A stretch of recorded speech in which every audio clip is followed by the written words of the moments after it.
So today we have a special guest in our podcast. Beautiful, amazing, stunning woman. Not only beautiful and wise, but successful as well. She runs over 6 businesses and charity non-profitable organizations. She has 3 beautiful boys and so many talents. I cannot speak about all of them. So please meet Kaya Bayramova. Thank you, Daria. Thank you for having me here. Thank you for finding time for us. It's a pleasure to see you and meet you here in our office podcast room. So could you share us your story a little bit? How come it happened that you moved to Dubai 31 years ago? Yes, so I came to Dubai in 1993 for the first time. It was really unexpected, and I guess now today I will say it's a blessing. So growing up in a family with 4 girls, very conservative, but I always had a dream to live abroad. Of course, I've been talking about it, but never thought that it will be UAE, especially Dubai.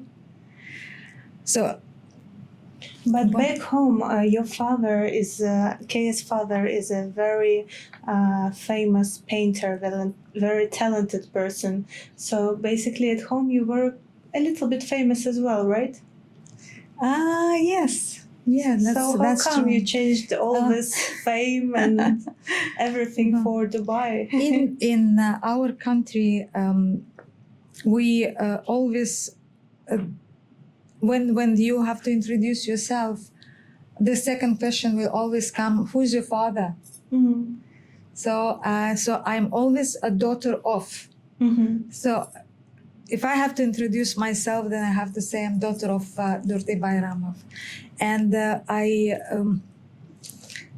while I was young, I was not agreeing to that. Mm-hmm. And I said, I want to be myself. I want to introduce myself. I want to say I am Kaya Bayramova. And so one day I asked my parents that I want to move, I want to go abroad. And my parents, they said, through my dead body. Yes or no? Through my dead body. Through my dead body. Yeah. No So way of you're course, moving. no. Okay. I was lucky. There was a recruitment going on for Sheraton Hotel. Mm-hmm. And I was fortunate that my mom, she is an English teacher, which is at the time of the Soviet Union, it was not really common. So I knew basic English, so I could communicate. And one day I've been invited to work in Dubai in Sheraton Hotel. So you took the opportunity just Immediately I took the opportunity. How old were you? I was 19. 19 years old. I was 19. And you didn't have any support here. So just you and your job. Yes. Oh, wow. So the story is actually I came to Dubai with a $20 in my pocket. Oh, yes. I have shivers all over my body now. But I'm fortunate that when I came here, I made friends very fast. Mm-hmm. And at that time when I was working in Sheraton, there was no Russian-speaking colleagues. I was only one who speaks Russian at that time, and my first language is Turkmen. I have to share, that it was not really easy because I was always homesick. What were the biggest challenges? Homesick and... I was homesick. Yeah, I guess my first challenge was the homesick, and then I have to be in the room with the other colleagues who was from other countries. And I was lucky, maybe I got a girl that was working with me and she was Egyptian. So that's how I start. Um, when it comes to the homesick, sometime I used to cry in the night, and I used to call my sister. I never call my parents, but I always call my oldest sister, Bahar, and I used to cry to her, and I said, I want to go home. How would she support And you? she would say, it'd been a couple of times that I used to call her and tell her, I'm really missing everyone. I want to go home, but I will not come back till I don't fulfill why I come here. So then one day, I called her and she said, I can't take this anymore. My heart is sinking. I can't hear, I can't listen how you sad, you crying. Come back. Leave everything, come back. And I said, no. Till I don't have $10,000, I am not coming back home. But now you have more and you're still not coming back. How come? So when the target of the 10,000 is fulfilled and the time is passed, okay, I said, okay, now I want to make 100,000, so that's how it's, the appetite is open when you're eating. Appetite is always good. So after 6 months, I was feeling okay. I was not homesick. So my life began, and I was absolutely into work. Mm-hmm. The time in those years, the country was just opening, and there's a lot of Russian. The delegates was coming, so I was working in the sales office, and there was back-to-back groups. So I was lucky. Also, I was organizing and helping at that time when there was a first concert of the Rosenbaum. Yeah, so I was at that time working in the hotel. Yeah, that's what I can remember. Yeah. So for how many years you stayed there, or it was just a quick? No, I was there for about 4.5 years, something like that's that. Intense. Yeah. I used to work in sales office in the hotel as well, event sales and marketing. So I know hospitality business is very intense. But it was a little bit different than the hospitality now. Mm. Apart from the salary, you used to have the commission. Yeah. Okay, it was a commission based. So you really they were motivating you to reach the goal. motivation, that okay, I want to make it more. There's if I have to work extra hours, I don't mind. When you're young, you're ambitious, you want. So I was still going to my target. Mm-hmm. Do you have any targets at the moment? Wow. Okay. Right now, I think. I guess it's not anymore my target. It's maybe accomplishment. I would say today, if you ask me, what's my dream? Okay, and what are you doing now? So you have mentioned that I'm a daughter of Adurdi Bayramov, who was a famous artist in my country, but is also in the Soviet Union. His beautiful paintings is around the world, and including the Dresden Gallery and the Tretyakov Gallery in Moscow. I saw the paintings were just simply amusing and astonishing. Got the shivers again. So a dream that I'm going, and I think it's maybe a dedication now, and a purpose that I came to this world is to keep the legacy of my father. And my dream is one day to build a museum in Dubai. In Dubai, Yes. you have one museum in Toronto That's already, correct. right? Yes. So we have Bayramov Museum in Toronto, as well as Durdi Bayramov Art Foundation, which is a non-profit organization. But my dream is to do it here in Dubai, and to make Central Asian Museum. Wow, Yeah. that would be a very nice accomplishment. So, how did you get your first idea for your first business? Because now you have 6 or 7. Help me out here. No, I have 4. You have four, yes, and the 2 that I just mentioned is the Like non-profit. charity, Yeah, it's a non-profit non-profit. organization. Yeah, which is again, it's for my father. It's named after my father, but other 4 businesses is a little bit out of the topic. So my first after the Sheraton, I work in a food staff company, Mhm. also as a sales, and I think it was something that I like to do because I'm good in sales, I'm good in marketing, good in communication. So I decided to open a food staff company, which is a trading.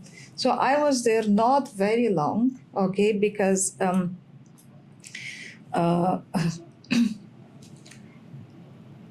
I got married and I had getting ready to have a child.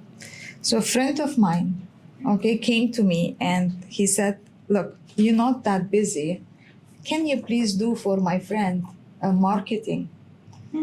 So it For- started just like a Yes. hobby, like a little hobby. Absolutely, yes. It was just a small help for a friend of mine to help his friend to market his business.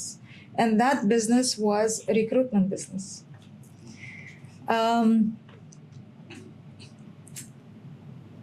So your So- first company is dedicated to recruitment. Yes. Okay. And the second one?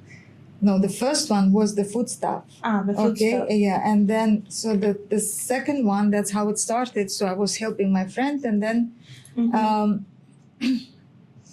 after some time, so the business started to rise. Mhm. So we got good contracts. That time when I started, I had no idea about this business. I had no clue what to do, how to say, what the recruitment is from the countries like from India, Pakistan, Bangladesh. I had no idea. But the basic thing that they explained for me, okay, I made it happen. So the contracts start to come in. Mhm. So we have agreed that we get so I'll get some commission base. I guess the commission go too high, okay, and I said, okay, hold on, okay, we want to change some terms, which is I didn't agree, okay, and I said, okay, I am almost I'm pregnant now and a few months, and You don't do it to a pregnant woman. Yeah, You so don't but- cut the commission. I was hurt. Mhm. Okay, and I said, you know what, guys, if this is the way how you want to do it, no problem. But now, just it's not a challenge. Okay, it was not revenge, or it was just to prove. Okay, so that's not the right way to do business. So I have opened my own recruitment company, and I promise that my company will be much bigger than your company. So, and I have made that till today. Applause Yeah. in the studio, please. Thank you. Bravo. So it's basically you should never make a woman angry That's correct. Yes, that's correct. because circumstances are going to come anytime. Comes around, goes around. Yes. Yeah. But previously we talked, and you told us that you love your business not just because of the income you get, but also because of the good deeds you do for the people around. Yeah. So initially, it was, of course, I want to be rich. Mm-hmm. I want to have money. That I was wanna the main live. goal in Yes, the beginning. that's why I came here, and so my focus, I absolutely keep that in my mind all the time. Okay, so yes, I do this business. It might be not a business that I was enjoying in the beginning because it is a tough business for women to be. That's my second question. Yeah. They're coming a bit. So just that you understand that this business is bringing the manpower from India, Pakistan, Bangladesh, Nepal. You should be at least from that region. Understand the language, understand the culture. And for me, being from other country, okay, not understanding the language, it was more difficult. And being a woman in that business, because that business is mainly what was and till today is still. I would not say it's dominated by the men, but it's still running by the men. Because you have to go to the construction sites, you have to go to the test, you have to deal with the laborers. You know, there's so many, you know, the things that women cannot handle it. Initially, it was just for income. Okay, there is no any other purpose. Understanding, going forward, doing this for many years, I start to understand that this business is also a blessing, because whenever you see people, you get a job for them. And so thinking about it, you change their lives. These thousands of people, they can feed their family, they can send their children to school, etc. And thinking about it, you know, and having the seeing their faces, you know, the happiness that, oh, I'm going abroad. I was there at one point too. I had my own dreams. Okay, so I understand. Right now, for me, is not anymore of making money. For me, is just giving back. I love my work. I am enjoying daily when I see that it helps people. Another aspect, you know, seeing this people coming to Dubai, and this people, the workforce, is built this beautiful country that we are living in, and we It's mostly are built by expats, right? Yes. So I was. Am I allowed to say that? Yeah. I have recruit people for.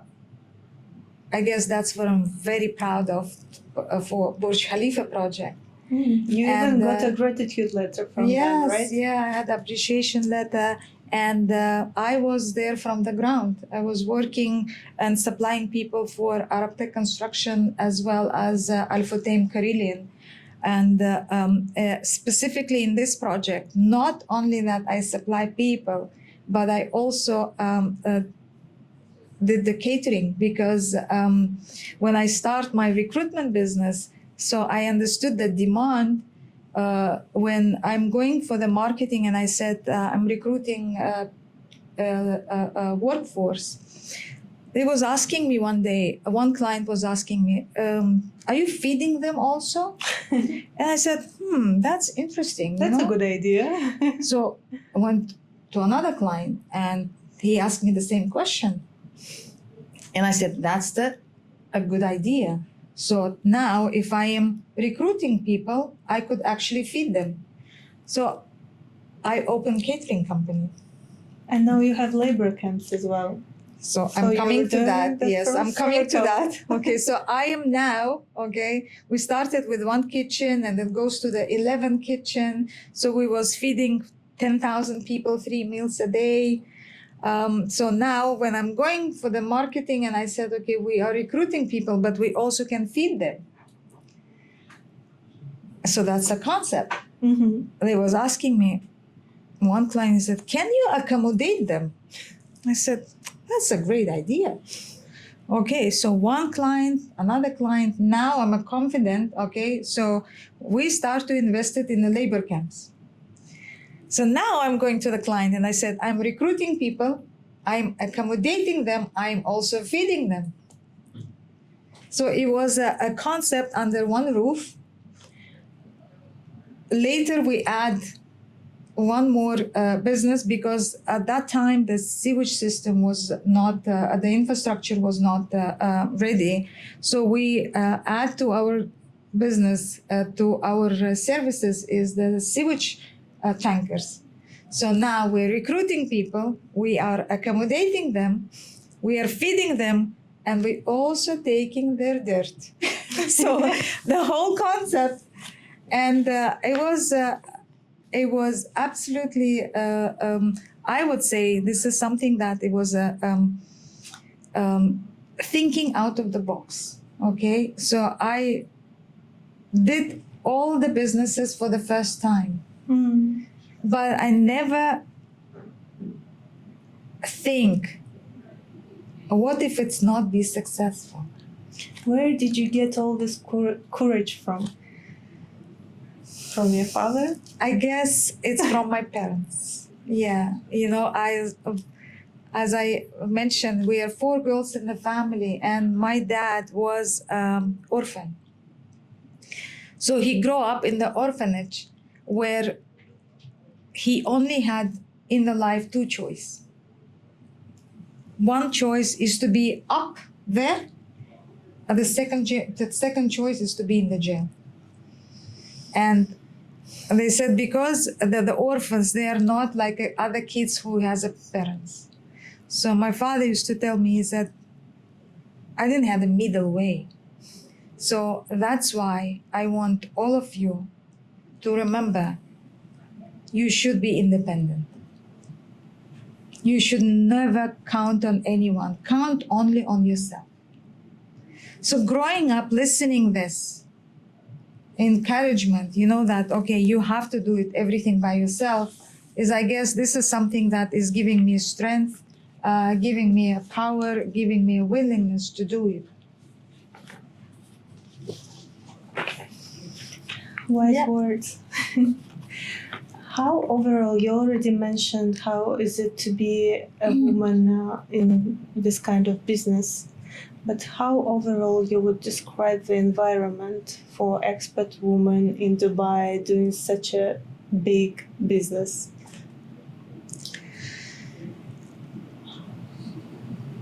When I came first to Dubai, I was not in the business. So I was working as an employee. Even that time, I never feel that a woman was under rated or had no respect. In fact, I was always thinking, the sentence that we always listen, woman is first, okay? But it's something that you listen, but does it implement it actually? And I remember going, for example, to the ministries, going to the immigration. There is a separate line for the woman. I actually enjoy it. And, you know, if you just think about it, because whenever we travel to Europe, okay, and I see people, elderly people, pregnant woman, having a child, etc., they are standing in the same line. There is no privilege for the woman or for the elderly people. You have to stand in the same line. Here, there is a meaning of the sentence, woman is first. I didn't see it from that perspective. It's very interesting that you mentioned it. And, you know, anytime I travel, you know, if I hear, you know, people are asking, how do you live in Dubai? Do you have to cover yourself, etc.? You know, now, today, Dubai is very famous. Everyone know about Dubai, okay? So you say, okay, where are you living? I live in Dubai. Oh, you know? But before was a little bit different. So you didn't meet any obstacles while you were signing the contracts or bringing people in? You know, I guess I have to say, Daria, that I'm very, very fortunate. Fortunate because at that time when you have to, the rules and regulation was different and you need to have a local sponsor to be your sponsor. I was blessed with very, very good people around. So you had sponsors local? Of course, yes, of course. having a license from the beginning of the 90s, or the end of 90s, beginning of the 2000, of course you need to have a local sponsor, which is 5149. But never ever had I any issue with the local sponsor. In fact, I was always getting a support, not only from the local sponsor itself as a male, but also from the female family. This is good to hear. Yeah. And do you still have a local sponsor, or now you're just by yourself as a company? Now I am by myself, but if today if they change the law, they said you have to put, I will choose exactly the same people. So you're still in touch with them? Of course. They're like your family, I guess, now. And I'm till today, I always say any occasion or time to time, I just can pick up the phone and I said, Majid, how are you? How's the family? I would, just in an occasion, I could send some just chocolate, but I am always grateful whatever his family have done. That's a very warm story. Yeah. What advice would you give to women or men entrepreneurs who are coming to Dubai at the moment? Should they do it, or do you think they shouldn't? So now your question come to me as, should they do it? Should they do it? Yeah. So I try to not use any negative words. Okay, I always say, whatever your heart feeling, whatever your soul is saying, okay, if you think that you came to this land and you are spent some time, how do you feel it? Is it yours or no? So Okay? at first you need to feel and then decide. You need to feel it. You need to feel. Today I said, after even not even now, after 31 years, I was there for a few years. I was here in a few years. When anytime I go back home, I want to come back. There was a time when there was a rules when the young, if you're under 30, you cannot travel alone. There is a lot of regulations before was changing. And anytime I travel, okay, I come back, I was ready to kiss the ground. That much I love this land. And I always now to say to my kids, I say, God forbid, if there is something happened to me, don't send my body back home, okay? Bury me here, okay? So I want to be here because I know my kids will be here too. Actually, it happened to me when I came back from my last trip. I was so happy to see the airport that I'm back. You see. Dubai has a very special ability to become like your second home very quickly. Now, the ability for me now is not second anymore. Is That's my home. first. Is my home. Yeah. So Wow. I came here already as a grown up, but spent most of my life here. What do you cherish in people the most? What kind of quality do you like in people? How do you choose people around you? I like positive people. When you're speaking to someone and you're asking the first sentence, the first question you ask, how are you? The person, he say, yeah, I'm cool, I'm good, everything is fine. That's a positive. I don't know what's happened. Positive attitude. Yeah, I don't know what's happened, with this person, what he had, but the moment I hear answer, when I ask, how are you? Oh, could be better. That's a no-go. That's no. No, I don't know what's happened to this person, but the positivity is the first thing that you have to take it out from yourself. Everything, you take this as a blessing. For me, just wake up in the morning and see the sun outside. Not when you live in the Western world or other country that has a rain, bad weather, etc. I know. So when you see the difference, when you see gray every day, Mm-hmm. so of course your mental, your emotions, is changing. So you are, your mood swing is going. Yes, it's happened here too. You have your mood swing, you have your challenges, you have your problems, issues that you're dealing on a daily basis. But if you take this as a blessing, okay, that is sun is smiling for you in the morning, you can start your day.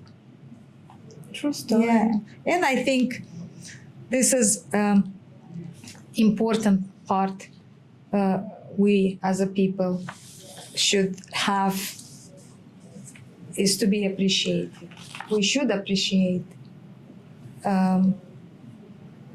Simple things in life. Yes.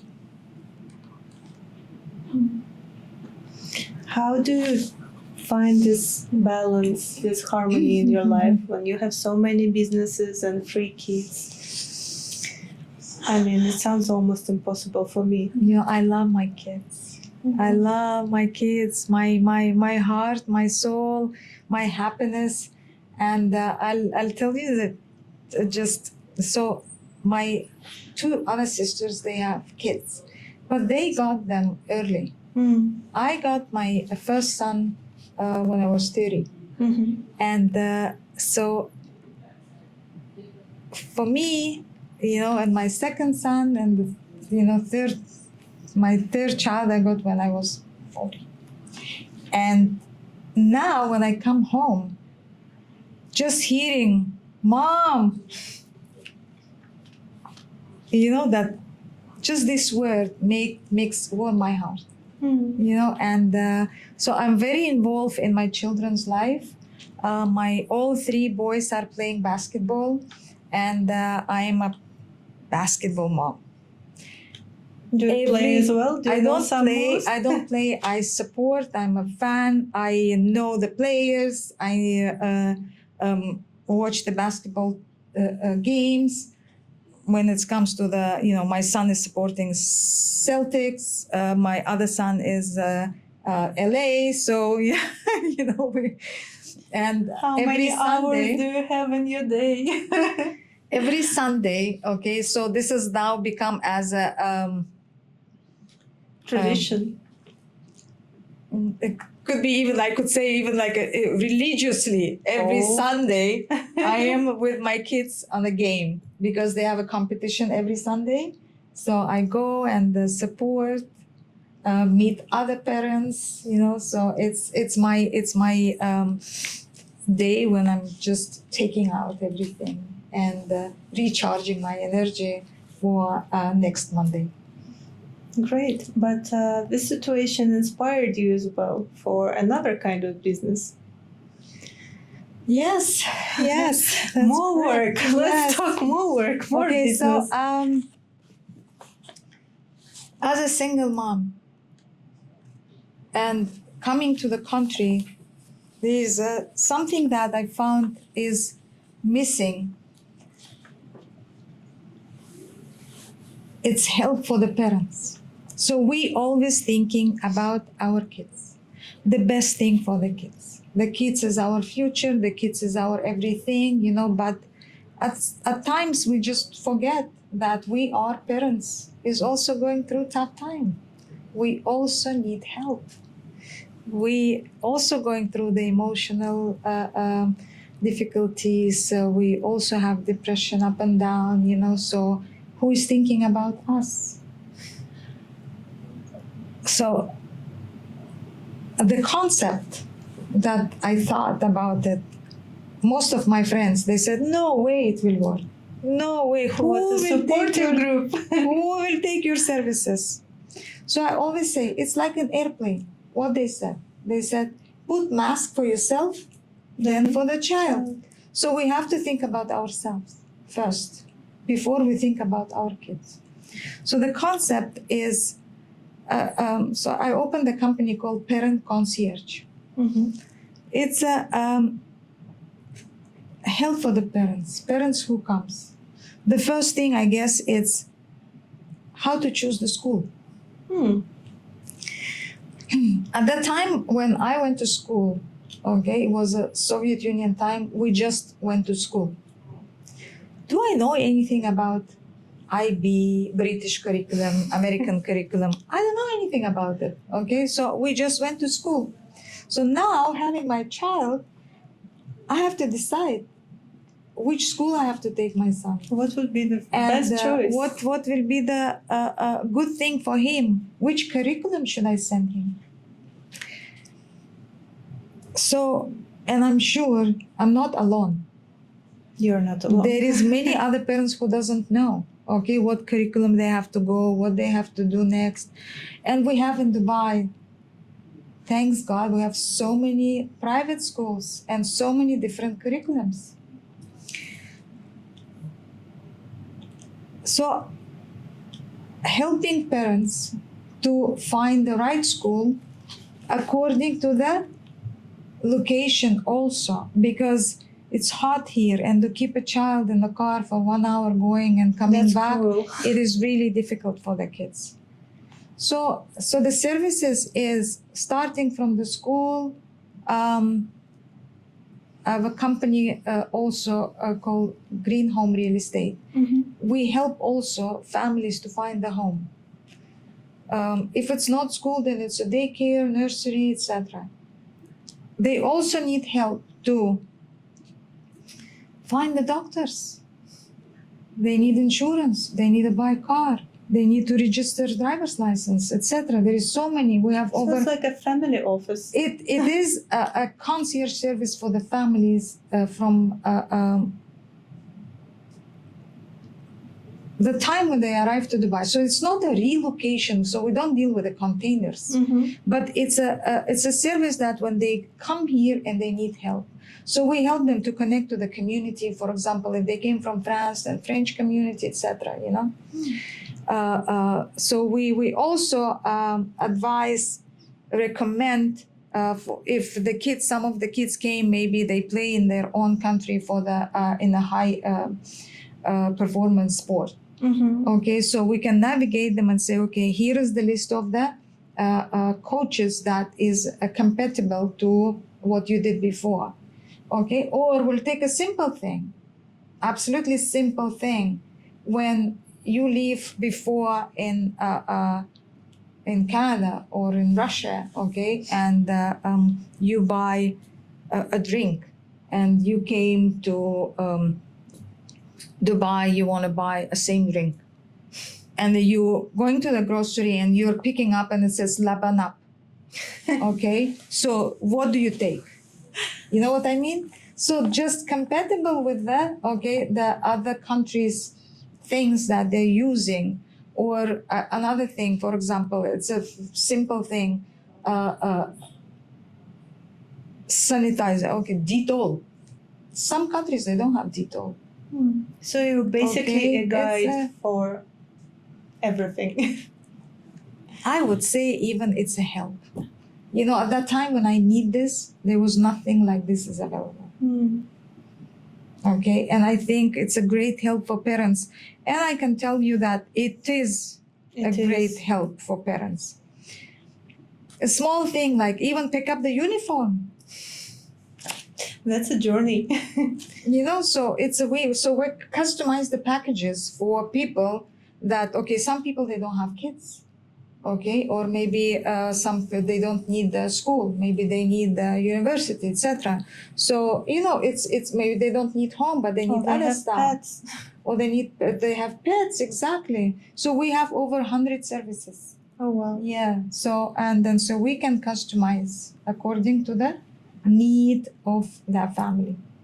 That's a beautiful product you're Till- talking about. So the end of it, we can say goodbye to our clients when they say, okay, so Dubai is my home. I know everything here. Talking about Dubai being your home, I know you have some funny stories when you come to the airport and people actually recognize you there.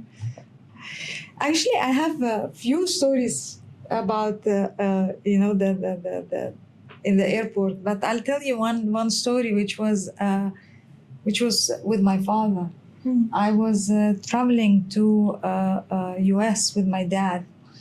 And you know, when you go from the Dubai airport to US, there is a few checkpoints. So we finish one, we check in, then we go, inside. So you do another check-in, etc. And then before the airplane, okay, there is one check-in. So when you go inside the gate, there is one more check-in before you go to the plane. So it's not like in other flights, okay? So 2, here you have 4 or 5. So I was joking with my dad and I said, okay, so now you have to take your belt out again, and so we reaching almost to the plane. We're so happy. Now we'll be in the plane. I can see the guy, the security is coming towards me and my dad. So I said to my dad, I said, take off your belt. And the guy is coming to me and said, hello, ma'am, how are you? Do you remember me? I said, no, sorry, sir. You recruit me from Ghana as a security, but now I'm a supervisor.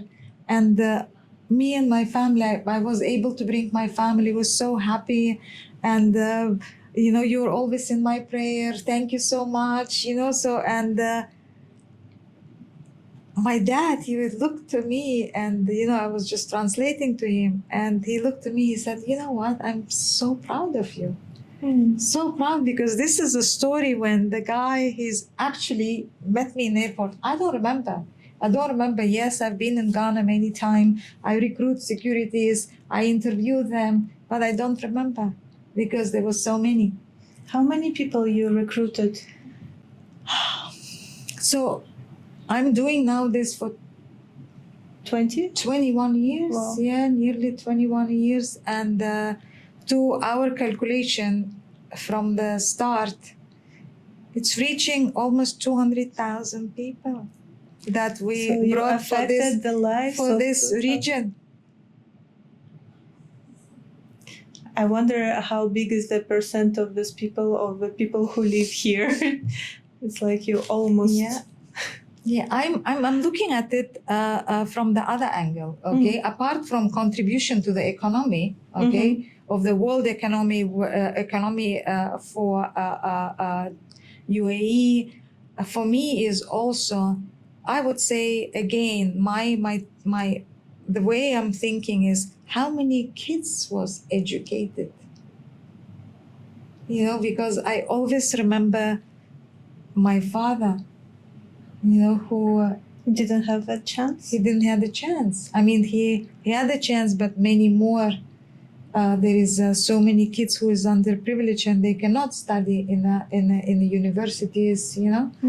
So for me, this is what is always my way of thinking is apart from the contribution to the economy. I'm thinking how many people get educated. So, what would be your word? So the one more story, it was with my kids. When we travel, recently we traveled to Europe with my children. And in the airport, we were sitting having tea. So the people come, they said, ma'am, how are you? You recruit us. And I say, hey guys, how are you? So now I have this, and I know people, they look and they know us, okay? They know me personally, like they see me before. So I don't give attention to this anymore. I'm just happy to see them, And I'm glad. I say, how are you? How's everything? Is your work is good? Is everything is fine? Are you happy with your job? That's it. But now I am with my children. And my children are saying, Mom, everybody know you here. It's famous. I am example for my children that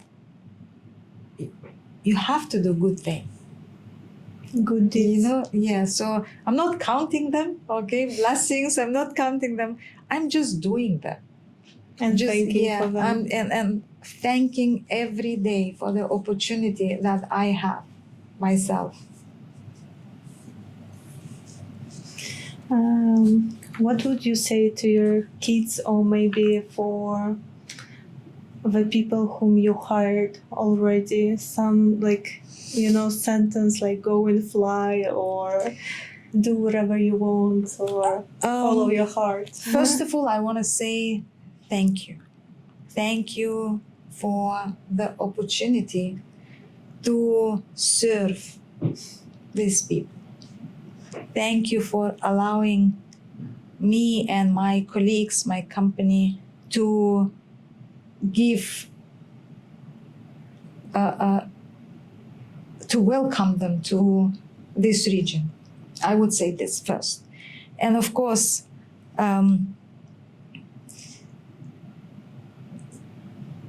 I know that fly high, etc. But I think, the most thing what I want to say is be happy, okay? Have that happiness and the appreciation for life, for the opportunity that you got by coming to this country. Yes, it is difficult. Nothing is easy. You go to US, you go to Canada, you go to Europe, you go to Australia, you go anywhere, it's difficult. Everywhere is difficult. But having the willingness and believe in yourself that yes, if I made it, if I passed the test, I got the visa, I got the ticket, and I'm here, I'll do it. I will not go home without having money. That's the spirit. Thank you so much for your time. I have a little present for you. Oh, thank you. Thank you for having me. Oh, thank you so much. Your time is very precious. Thank you for giving us a little bit. Thank you so much. Thank you for having me in your podcast. And I wish this office and all of you success. Never give up.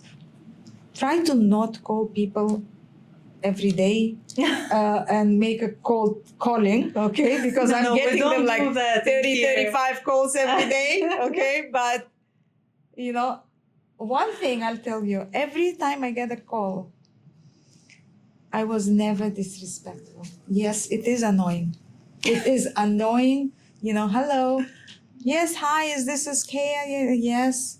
I'm calling for Lamtara or other, Is it available? No, ma'am, it's not available.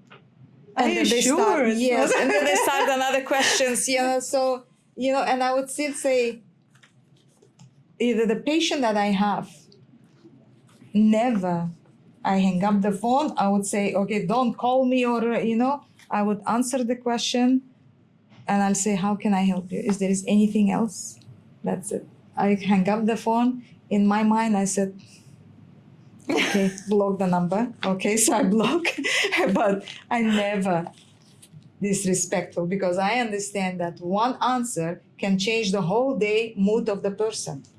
You're taking care of those people, basically taking care of their day, even though they're triggering you a little bit. Well, we don't do cold calling in our office, as you can see. We're like, I don't know, private investigation company.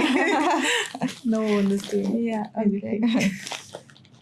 Yeah. Thank you so much. Thank you. Thank you again.